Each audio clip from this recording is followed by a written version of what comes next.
જય માતાજી મિત્રો, આજે આપણે વાત કરવી છે વિશ્વ યોગ દિવસ 21 જૂનના રોજ મનાવવામાં આવે છે।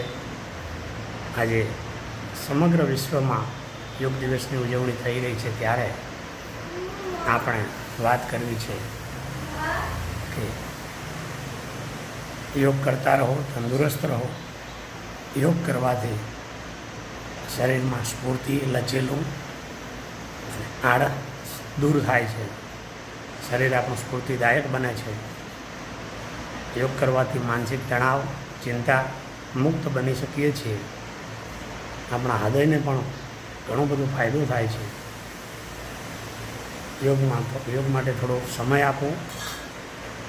યોગ આપણા રોજિંદા જીવનને સ્ફૂર્તિદાયક અને સૌંદર્યથી ભરેલું બનાવશે।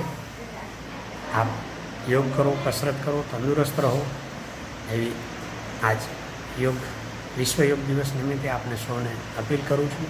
જય માતાજી।